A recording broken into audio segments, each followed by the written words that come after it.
How do you react when you're going through life, minding your own business, and bam, something unexpected happens? Life throws you a curveball. 1 week ago, I ran the New York City Marathon. I've run it before, I felt prepared. But this year the weather was much warmer than expected. It was the hottest New York City Marathon in decades, and my body overheated. I had run 24 miles. I was just 2 miles away from the finish line, and I woke up in the medical tent. The medics told me that I had collapsed unconscious with heat stroke. I was incoherent. I didn't know who or where I was. They brought my body temperature down with ice and revived me, and I spent the next 2 days in the hospital. Baruch Hashem, here I am a week later, and I feel great. Baruch Rofei Cholim. But this was not how I expected that day to go.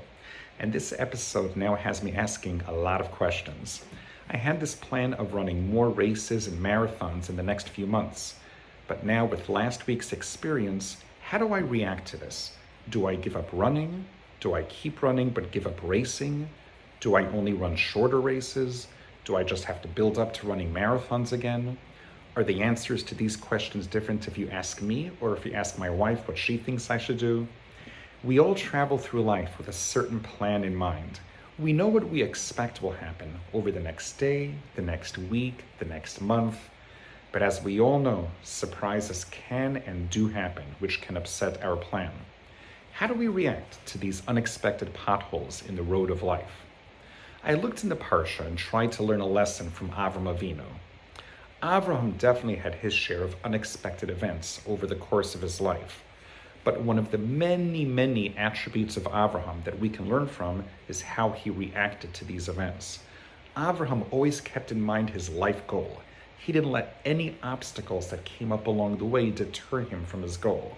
At the end of last week's Parsha, we had the Akedas Yitzchak, which the Medrash says was Avraham's final test.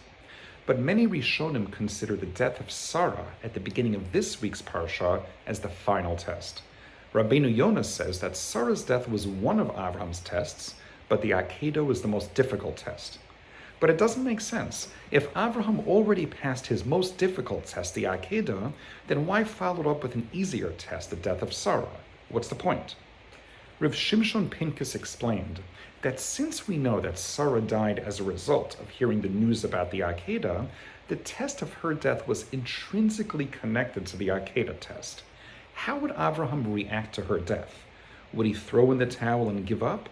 Or would he forge on in his life's mission? Avraham passed the Akedah test with flying colors, but if he didn't follow up by having the proper reaction to Sarah's death, then that would turn the A grade he got from the Akedah into a C-. So how did Avraham react?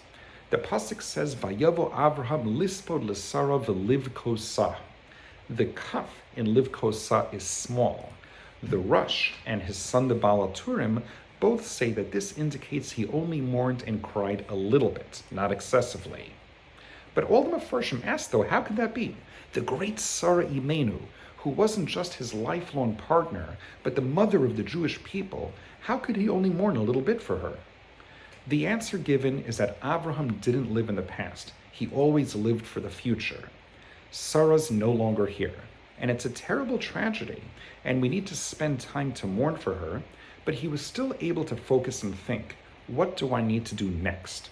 Next pasuk, Vayakam Avraham me'al pnei meso. He got up and he did what he needed to do next.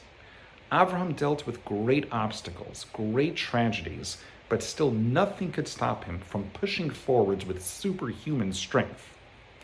Now, of course, every one of us goes through different challenges in our own lives.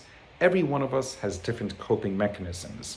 I don't compare myself to Avraham in any way, and my life challenges are nothing like what Avraham went through, but I'm speaking to myself when I say that I need to take a page from the lesson of Avraham. When something unexpected happens in life, whether it's just a bad day or a true tragedy, we do need to devote the appropriate measure of mourning, but it is incumbent on us to then get up and figure out what we need to do next. On a small scale, I need to reevaluate how my experience last week affects my running career. On a larger scale, ending up in the hospital makes me contemplate whether I should be fine-tuning some of my own life plans and goals. but there is no option of sitting back and doing nothing. Every single one of us has a mission in life.